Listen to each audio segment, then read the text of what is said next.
So, since I've got a few very similar guitars at the moment, I thought I'd do an interesting video about different finishes and different woods and how they possibly influence your choices when deciding between those peripherals. So, first of all, two Epiphone Masterbuilt DR400 guitars. Here is the natural version, set up to perfection by yours truly.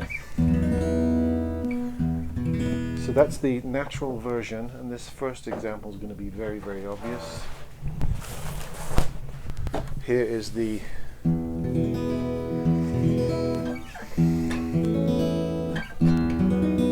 slightly different sound though.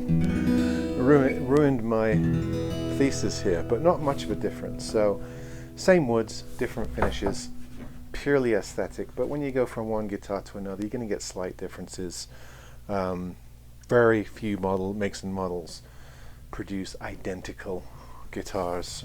There's always going to be a slight difference in the wood, the graduations, the joinery, that kind of stuff. But basically, the choice in finishes is largely cosmetic. So this is the Sunburst version of the DR400 from Epiphone Masterbuilt, and this is the natural version. So your first choice is between finishes, which is not going to provide a whole lot of tonal difference.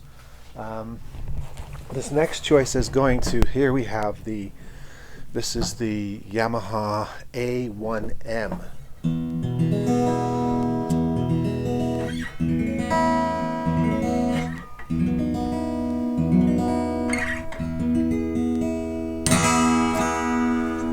So we have a solid Sitka spruce top with laminate mahogany in the back, and then I just happen to have the same guitar with a rosewood back. Now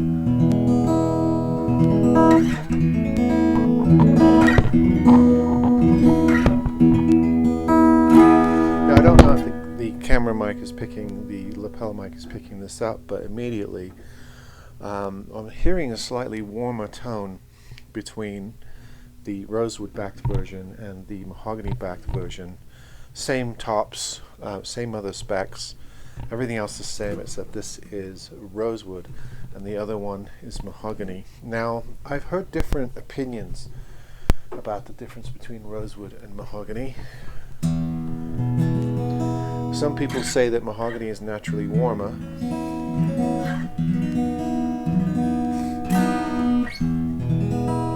And some people say that rosewood is darker.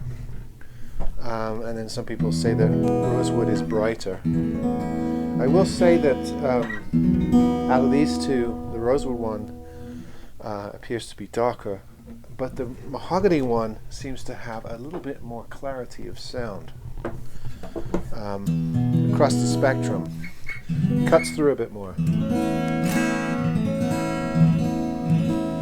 So, when you try an identical guitar, rosewood or mahogany, you kind of have to make your own decisions. There's going to be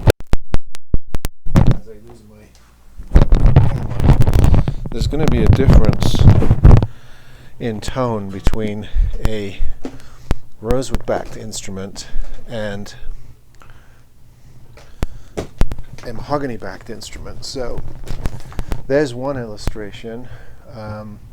And this is the really nice Yamaha A1 series in both the mahogany and rosewood finishes. Now, I find that most customers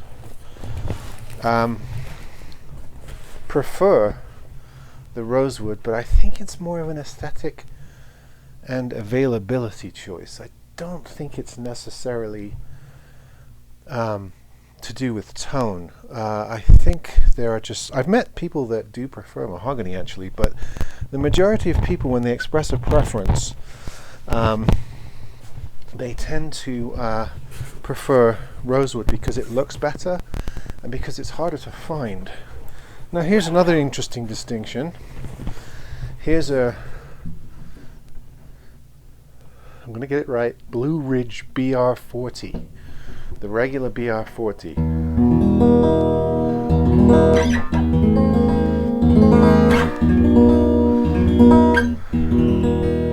Now here is, I should have had all these guitars out waiting for you. Here is the same model, but this is the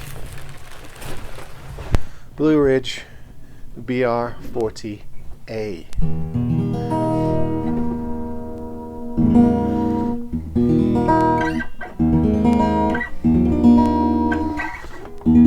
So what's the difference between these two? Well, the BR40, and if I can hold them up, you'll see the tone in the woods is slightly different. A blonder spruce is a Sitka. Now I love this guitar. I pulled this from over there, which is my stack.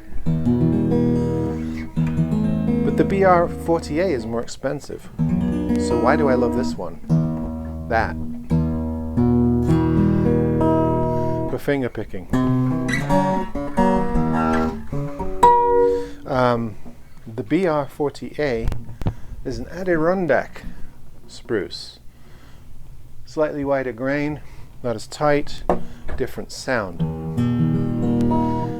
Definitely not as warm, but still nice bottom end. Not as punchy as the Sitka. Now I don't know if this is true across the board. I don't know if you'll always get this comparison. But on this particular model, Sitka versus Adirondack, I prefer the Sitka.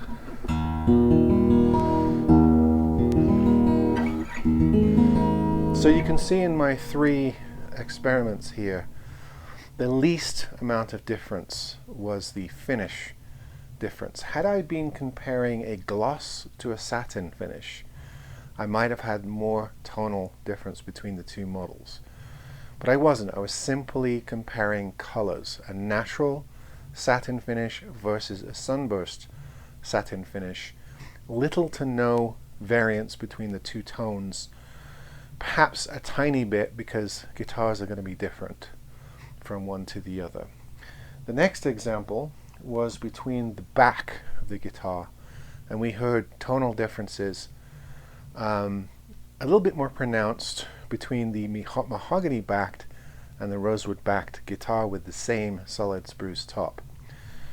The last example I think had the most tonal difference between the 2 guitars, and that was a difference between types of solid spruce in the tops, one being a Sitka spruce and the other being an Adirondack spruce, from different parts of the world, slightly different variants of the spruce family. So just interesting, since I had all of these similar guitars at this point in time, probably won't in a week, I just thought to make an interesting video about this very slight differences between models within the same run of guitars, or slight variance between models. So keep that in mind as you shop, as you look, as you try guitars out. Sometimes there are very subtle differences to choose between. Obviously we all like to choose aesthetically, and we want a guitar that we like. You may not like colored guitars, you may not like sunburst guitars, you may prefer the more natural, traditional looking guitars. But then there are slight tonal differences. A lot of these mid to high range models that we're looking at will offer you a choice in different backs. Usually the choice is between mahogany and rosewood, but that's not always the case. I just sold a jumbo yesterday, and the 2 models offered are mahogany and flamed maple. So sometimes you get slightly different hardwoods to choose from with models. Some models actually do 3 or 4 variants of the same model. I've run into this quite a bit lately, where you can find maybe 3 or 4 different hardwood options on the same model for the back and sides of a guitar, and maybe 1 or 2. The most normal being spruce, some kind of solid spruce, and solid cedar. However, there are variants within both those families as well. I've seen different types of cedar: red western cedar, European alpine cedar, from different regions around the world. Lots of different variants of spruce, Engelmann, Adirondack or Sitka being the three main ones. Some of the lower mid-range guitars won't give you the exact type of spruce they're building with. A lot of times the specs just say solid spruce. And there are differences between choice cuts or A or double A or triple A tops and B grade or what do they call them? Not cut out, sort of your leftover B stock, C stock wood. Some of your cheaper guitars are made with, and there's no distinction as to what type of spruce they're using. It's just whatever they can get their hands on. But the higher you go in price, the higher you go in model options, the more specs, the more exacted, accurate, precise specs you get. So if you're paying $5,000 to $1,000 to $2,000 for an acoustic guitar, you should be able to know what wood you've got, what particular type of top wood, and even back and side wood, neck wood that you're working with. So just some very obvious choices, distinctions between types of guitar or variants of guitar in the same model run to think about, and I hope this was helpful. See you next time.